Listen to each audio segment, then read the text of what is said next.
Sue, this is a very exciting episode. Oh, I'm so glad you were willing to do this.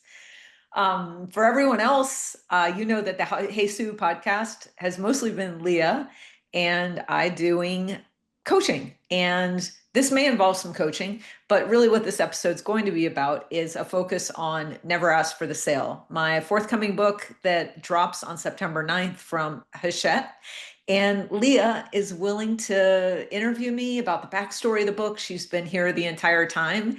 And I just can't wait to see what happens here. But that's what we're going to be talking about: the process of writing, the process of selling, anything else Leah wants to talk about. Hi, Leah. Hi. Well, I have to admit that 2 minutes before we started this recording, I opened up your book, and I don't even know why it happened this way because I was reviewing some notes for this conversation, but somehow I stumbled on the dedication page for the first time. Aw. And Sue, you dedicated this book to me, and it brought me to tears. Aw. I think of you as someone who has so much support and so much love and so much in your life that, to be honest, I felt a little bit stunned.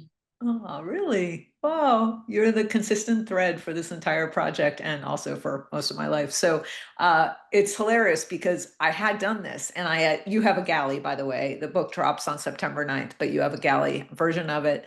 And I just thought, geez, wow, did I already tell her about it? And she forgot. I didn't think I had, and I thought this would be a surprise. And I hadn't heard anything for weeks. So I don't know. I just figured it was my memory. But anyway, that makes me really happy to know that you saw it. Yeah. And it's a good place to, I think, start this conversation because, Sue, this book, like everything that you do, is about love.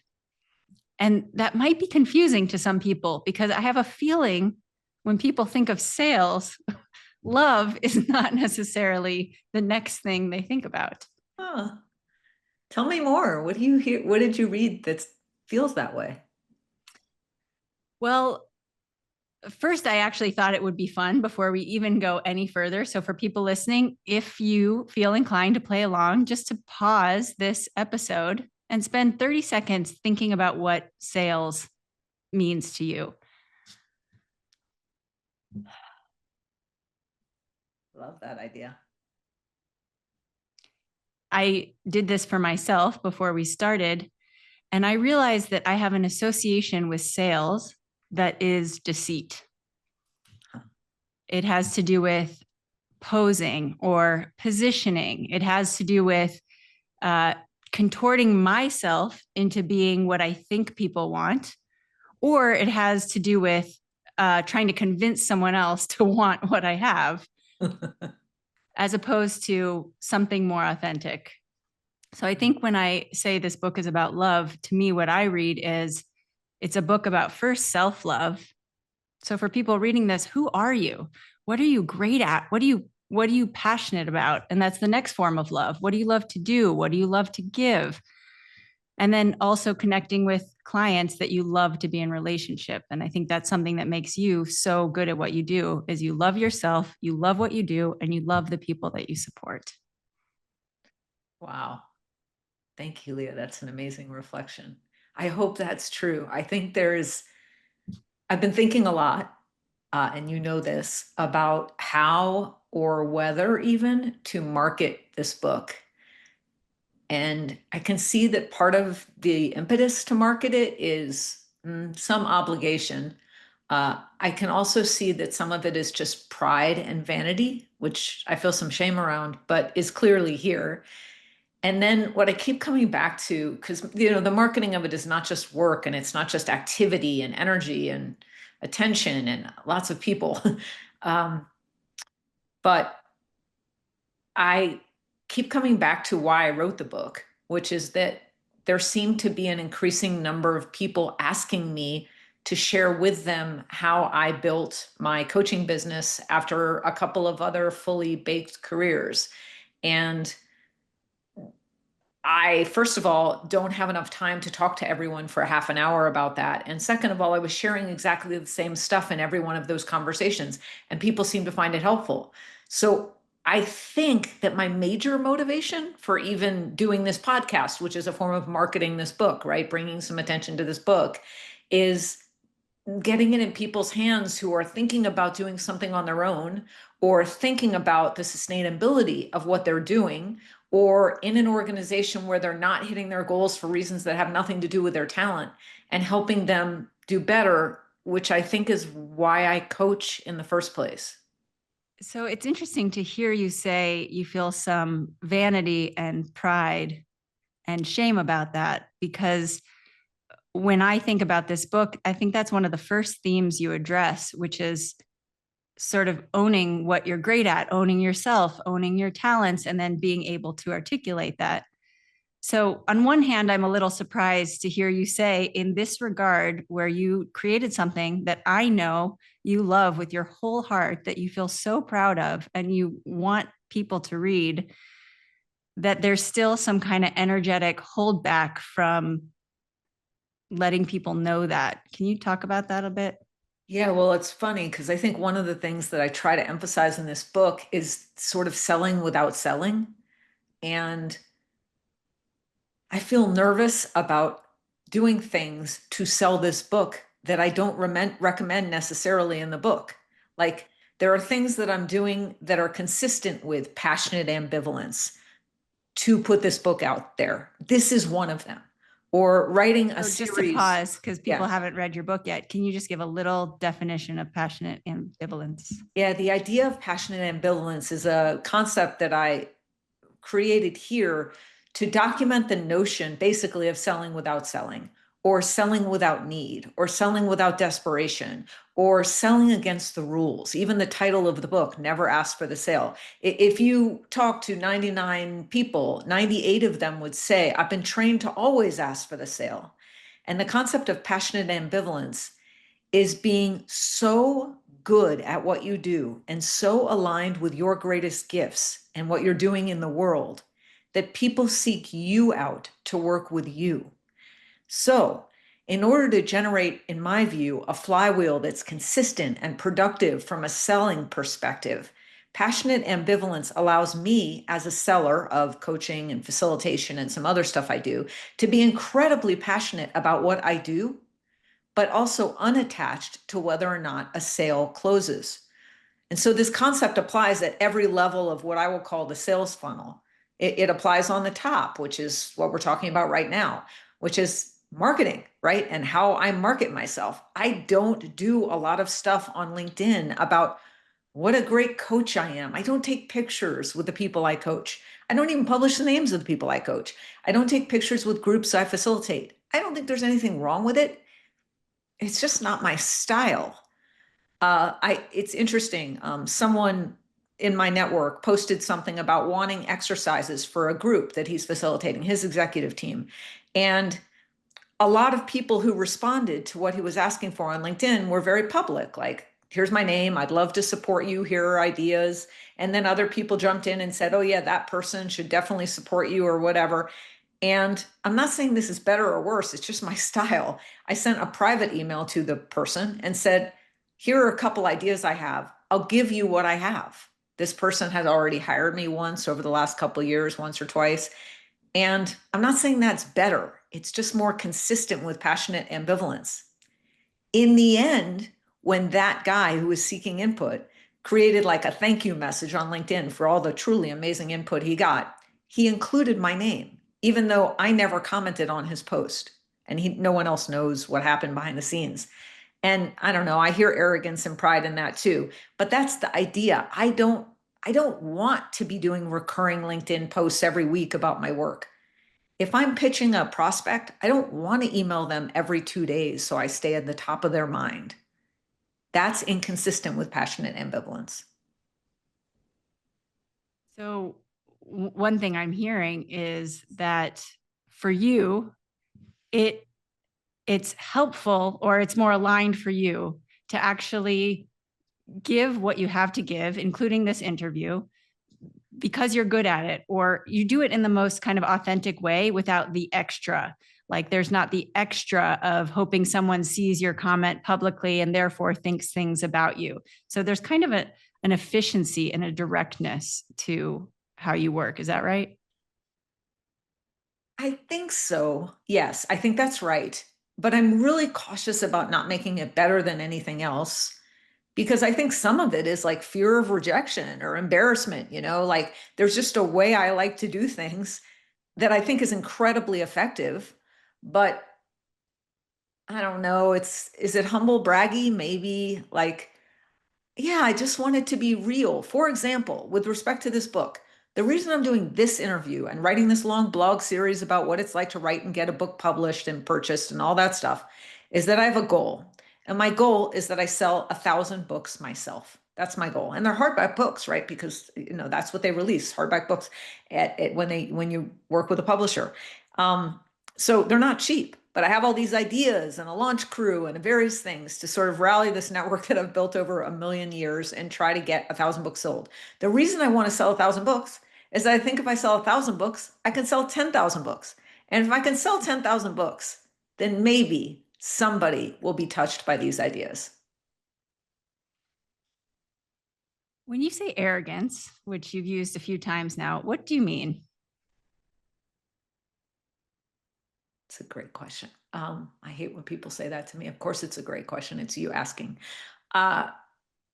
When I say confidence, I mean that I am going to be clear about what I want to offer, let's say in the context of a sale, very clear about my price point, that I'm going to be selective about the people that I want to work with as much as they are selective about me or the people they're talking to for a certain project. I view that as confidence. When I hang up the phone from a chemistry or a fit call, and I've shared what's going to happen and I've tried to offer value in the call, I probably haven't asked for the sale. I've probably just left it that something like, let me know if you want to move forward. And I hang up the call and I don't email multiple times. And I don't, someone once said, float them a text. I don't float any texts. That feels confident. Arrogant to me is thinking that the way that I do this is better than a way it works really well for other people. Because I think what I'm proposing in this book and what I do in the world isn't necessarily better. It just works for me in being an authentic seller and an authentic leader in the world. I want to be out there in the community, seeding things that are valuable so that people talk about those things to other people, so that people hire me for amounts of money that corresponds with my value to do the things I'm good at. And then all those people go to other jobs and they come back into connection with me and hire me in their new companies. And that's the flywheel I want to create, but it doesn't involve a lot of push. It involves a lot of attraction. So what I hear you articulating is that you want to offer a way for people to sell that maybe feels different.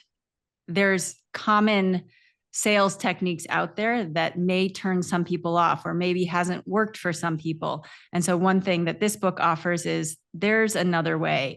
If that way, which I'm hearing you say isn't better or worse, isn't working for you, or you don't want to try it or doesn't feel aligned with you, there is another way, which might be a refreshing thing to hear in a kind of echo chamber of the other thing. Yeah, I think that's right. I mean, I based on, what I hear from people who have asked me for this advice and people who have now come to workshops to hear more about this, is that, yeah, they are looking for a different path. And the one place they're looking for it most of all is when the context involves them selling themselves. So Never Ask for the Sale, the book relates primarily to the context of making a sale or growing a business where the success of the sale, the success of the project, or the success of the business depends primarily on you. Now, that can be in a lot of contexts, because in a consultative sale of a software product where a company is buying the software at the enterprise level from a sales rep or an AE, they need to trust that AE to be honest and to deliver on the promises that they're making. But it also applies for solopreneurs.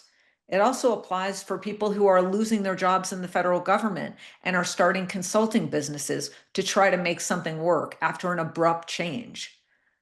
It's the perfect application for those people. They've built gigantic careers. This is happening for people who are getting laid off in all sorts of places, but they've built gigantic careers. They have expertise. The thing they seem, as they talk to me, to be most concerned about is not having kind of what they view as the protection or the illusion of protection of a big company or a product outside themselves that they get to sell. But my belief is sales always depends primarily on you. So for a solopreneur, it's just a really extreme context. Does that make sense? Yeah, absolutely. And I think one of the reasons I wanted to stay focused around this kind of vanity, pride, arrogance, this topic, because in a way, I think the fear of that, which you're even modeling a little bit here, is what keeps people from even wanting to try. And I love your distinction between confidence and arrogance. I think that's a helpful thing for people to wonder about, because I think the fear of arrogance can cause people to not even step towards confidence. Yeah, that's great. And I think that's a great point. And one of the things that really motivated me around this book and taking the time and the 2 years to make it happen is my work at the Merge Lane Venture Fund. You were a part of that effort. And Merge Lane invested in 60 to 70 companies that had at least one woman in leadership over the course of 10 years. And one of the things I repeatedly saw in some of these companies was exactly what you're talking about, was people, often teams that involved a woman, because those are the only companies we really invested in, would do things that to me reflected playing small, that reflected a lack of confidence. And I think you're right. I think they were making those decisions because they didn't want to be arrogant. So they would launch a whole fundraising campaign for their startup, and their goal would be to raise $100,000 at the same time as multiple startups with less revenue, less proof of concept, were raising $3 to $5 million. So having to again and again explain the idea that if you go to a large event like a venture demo day and you're asking for $100,000 for a business that needs employees, staff, maybe an office, maybe technology, you're going to lose because people are going to think that you're committed to being small. And I think that's a great example of a concern, like, how could I possibly ask? Even the concept of asking is an example of a lack of confidence. So what I tried to do with these teams was to say what you want to position yourself as a CEO who is creating an opportunity for other investors to get involved. And that is a sought after opportunity because you're excellent at what you do. And the thing you're doing in this startup is perfectly aligned with your gifts. And you're not going to stop until you win. And if I believe all of that about you, and I believe you're thinking big enough, which is required for venture scale businesses, I'm going to jump on your train. But if you let me think that the train is sitting at the station and waiting around, I'm probably not. Yeah. So I think this points to why I think your book, while about sales, is actually about something different, uh, where sales is a bit the byproduct. You close on these deals, but why? You've had to become the kind of person who knows what you're great at, articulates it, is actually willing to be seen as arrogant sometimes. I'm thinking about the fact that right now you sent a private message, but early on in your career, maybe it would have been different. That's actually a question for you. Now that you're more established, do you feel more comfortable being passionately ambivalent? For me, the delineation is, well, what's true for me is I think being passionately ambivalent will always lead you to better sales at better price points with customers that are ideal customers for you and people you really want to work with. I believe that's always true. Now, when I first started this business and was moving from an executive job in a tech company to having absolutely zero income, I think my attitude was different.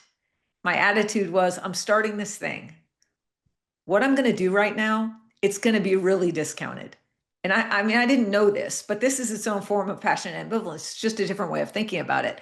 What I'm going to do right now is I'm not quite desperate, but I need to have a few clients on my books. So the rates I'm going to offer you, these are beta rates. They're not going to last, but they'll last for you as long as you want them if you jump in the next 3 months. And that's what happened. So I got customers, clients that were paying me a retainer of $1,000 a month. This is whatever, 14 years ago. And that was amazing. I turned meetings that were free, kind of pick your brain meetings, terrible phrase, please never use it. But anyway, I turned those meetings into coffees that were $65. Now, $65 doesn't even buy you a lot of coffee. But the idea was I wanted people to start thinking of me as someone who is paid for the thing they wanted to pick during the coffee meeting. And I think that's a different form of passionate ambivalence. It's like, if you want to have coffee with me, great. This isn't true for like newcomers in Boulder. They're categories of people I've always met with just to meet with them, modeling Brad Feld's example of his random meetings. But for people who really wanted business advice, I would just charge them and they would know that this was temporary. In fact, I'm running a cohort around this book, Never Ask for the Sale. I'm running a cohort of 15 people and I called it a beta. And the 15 people agreed to pay $250 and to buy 8 copies of the book when it launched in exchange for getting a full program about how to implement this book for their business and their selling efforts. So there's a way that that's confident also. It was just at different price points. And that ended up being true, right? My rates now are 10 to 20 times what they were 14 years ago.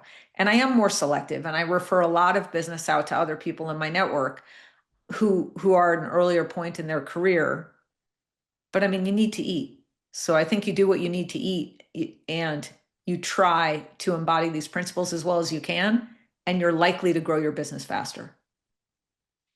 You know, one thing I'm hearing in this is if you don't believe in yourself, how can anyone else? And you were starting your career. I was by your side at that time, this new career, and you hadn't really tested it out. I mean, you knew you were good at coaching, advising because you had done it as a manager and executive in other roles. So you knew there was something there. You knew you were really thrilled about the topic of conscious leadership that really lit you up. But maybe you didn't yet know if this would be the kind of career it is today. But rather than assume it wouldn't be and talk about yourself from that perspective, I'm hearing you assumed it would be. These prices are going to go up. Get it now. So there's, yeah, exactly. Like an assumption of I might be great at this instead of an assumption of what if I fail at this? And that gave you the chutzpah to put yourself out there as someone who was on her way to being great. I think maybe that, but also, hey, if I can't charge for this thing that I'm doing, I can't do this. I got to go get a job. And so I better test it now. And by the way, Leah, you were a huge part of framing this entire mindset of passionate ambivalence for me. I remember I'm sitting at my house as we record this right now, and I remember taking a walk with you right outside my house. And I said something like, I'm not getting enough time off. I'm overscheduled and I feel like I have to be available all the time for my clients. And you're not allowed to wear sneakers. You were not allowed to wear sneakers. I wasn't allowed to wear sneakers to work. Oh, brother. At least that feels old. And you looked at me and you said, Sue, you seem like you're making an assumption that in order to be hired, you need to be available, optimally or maximally available. Have you considered the idea that if you were less available, you would be hired more and valued more? And that's passionate ambivalence. And you gave that to me. And I radically changed my approach to work after that conversation. So I'm drawn to just pull the curtain, no pun intended, aside for a moment, and just invite people to notice, Sue, how much selling you've already been doing on this call. I mean, to my mind, it's brilliant and it's fluid and it's almost not obvious, but you've talked about wanting to sell 1,000 books. You've talked about the cohort that you're going to lead soon. You've been selling me for half of this call. You know, there's a way that selling weaves naturally into the way that you communicate. And one thing I'm appreciating about listening to you today is you know what you're up to, you know what you want, you know what matters, and you keep that at the front of the conversation. you also are just being honest. Like, you're selling your book, that's coming through here. You're selling yourself, that's coming through. And I think that's something that's a little bit refreshing, in the sense that sometimes selling seems like it's happening casually, or, through, indirectly in some way. Yeah. And I guess yeah, go ahead. I mean, you know that you have made fun of me for years for how much I sell on the, hour to hour basis. And whatever it is, like an ice cream I just discovered, or a new show I just watched, or I mean, because it's obnoxious. It's not just like, hey, have you seen this new show? Or, hey, have you had a Yasso bar lately? Something I'm currently in love with. It's like the Yasso bar is the best thing in the world. And especially the one with the chocolate chip cookie chunks in it. It's just beyond imagination. And you must have a Yasso bar. So that's probably not passionate ambivalence, but you named that quality of mine suemanship. And that was actually really the birth of this book. And you've been making fun of me. I don't know if you've been making fun of me, but noticing that for years. So that leads to a question I have, which is, I think your selling usually comes from a desire for a better world, a better place. If everyone had a Yasso bar right now and took a bite, what world would we be living in, at least for that moment? And when you're selling, usually, of course, we all have motives sometimes, and unconscious motives, but usually you're doing it because you think that person's life will be better, that product's success will be better, and the world will be better. So I'm wondering, if everyone out there who feels a gap in their ability to sell or engage in the way they want to professionally, because they're not able to close on the deal, they're not able to get the right people in the conversation, whatever it is, anyone who's feeling this gap, how would the world be a different place if every one of those people read your book and implemented some of what you suggest? Oh, I love that. Yeah, okay. So let's just say hypothetically that I am a great vetter of snacks, a great evaluator of snacks, which I think I am. I mean, I think it's almost objective that I'm really good at snacks, salty ones and sweet ones. I know where to find them. I have my favorite snacks in almost every category. And if you come to my house, there are a lot of snacks, and it's nice. It's cool to be here. I add new snacks to my repertoire as I discover them. Let's just say I'm great at that. Okay. And I just put that out in the world in all the ways, like having snacks in my house, bringing snacks to events I run, introducing people to snacks, promoting these snacks, especially from small companies that want more traction in various social places. So those snacks can be out there. Great for the companies, great for people because the snacks are so good.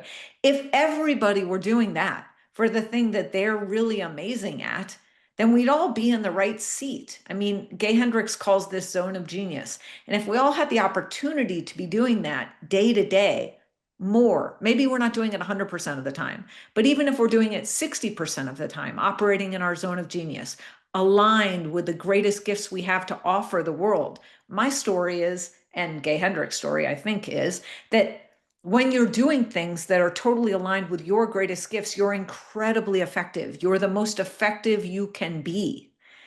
And if everybody were organized that way, I don't know what we'd talk about over dinner, because there'd be no complaining about anybody's job or anybody's boss. We'd all just kind of be content, and that would be amazing. But yeah, there would be, I mean, it sounds, yeah, everybody would be on the right seat in the right bus. And I think, yes, I think people would be happier. I don't know if the world would be better. These are pretty difficult times right now. But I think in general, people would get more satisfaction in their own lives and in the gifts that they give to each other. Well, I think it might be a happier world because, when I read your book, and I just want to say, I think it's challenging in the sense that I don't know if you start out by saying this, but the idea is, don't bother selling if you're not good at what you do, or if you're not great at something. And that alone is a big first step. I mean, that's a huge first step, to know that I'm great at something, to even be in the conversation. And so if I were to follow this, I have to start being really honest. Well, what am I great at? I mean, that's the first step. And so in a time when I think there's maybe a lot of scarcity or lack or fear of the future, inviting people to wonder about, well, what's working and what's good as opposed to what's not working or what's broken or what's lacking. Even just wondering about that seems like it could shift the feeling. Yeah, I think that's right. One thing I'm noticing about being around people coming out of college right now, or coming out of grad school, sort of people in their 20s, is I think they are doing a better job of that than people who are a decade or two older or more than they were. I don't think they're optimizing as much for the most profitable path. I think they are pretty focused on being aligned. I was speaking to my niece Ella, and a job came available in one of the companies that I work with. And it's an amazing job. It's super junior. Ella's right out of college, social work degree, very junior. But it's a very, very junior role working for an extraordinary CEO of a very cool values aligned company for Ella. And what I loved about Ella is she just heard it. She listened. She didn't resist like, some people who are 23 might do. She just said, yeah, I don't think that's for me. I really love working with kids. And that's the path I want to pursue. And that is not the highest paying path. This job that I was suggesting, she would make 2 or 3 times more than what she will do, what she will make, or what she is making in her current role, working in youth mental health. But I think she's on to this idea of giving her greatest gifts, which is cool. That's great.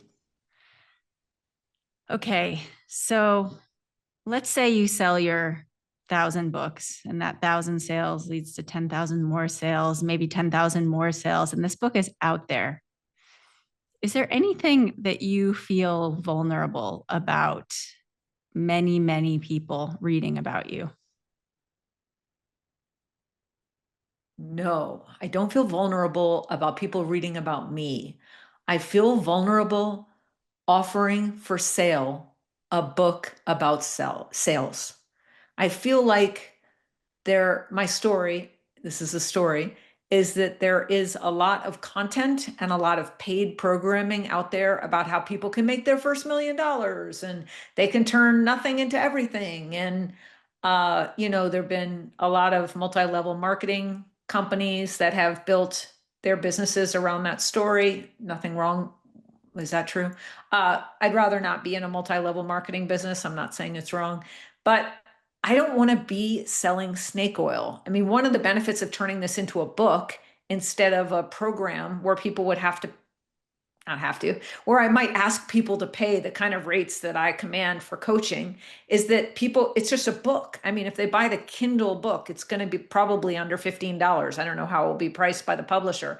Or if they have an Audible credit or they go to Overdrive and get the book from the library, it will be free. So I feel really good about that. I feel like no question, if you buy this, even if you buy the hardcover book for whatever it's priced at, $25, and you read it, you will get an ROI from this book, no matter what, directly. I feel great about that.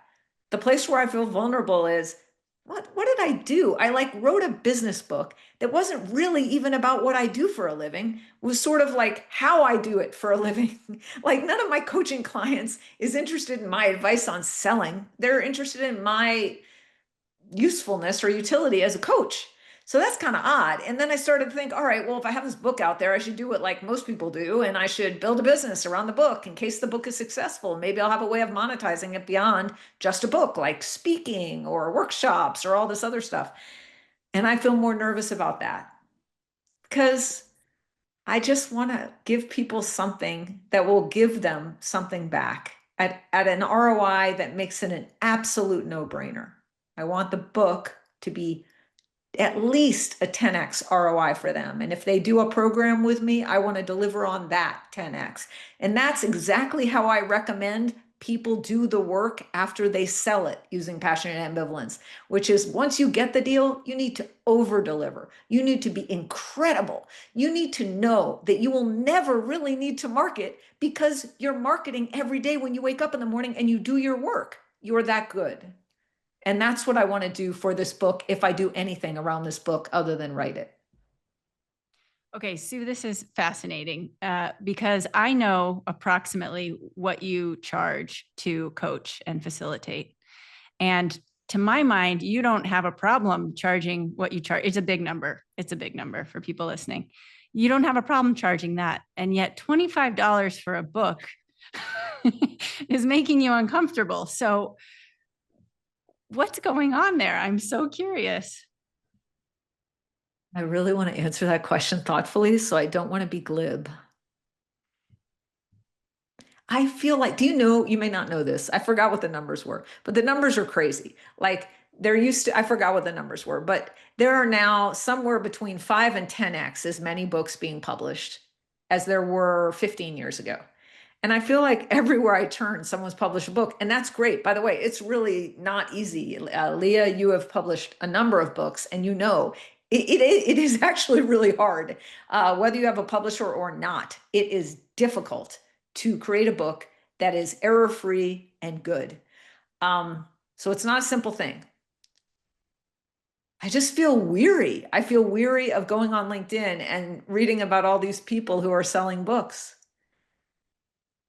It feels like a big ask to ask somebody, wow, what is that about? Wow, that's so crazy.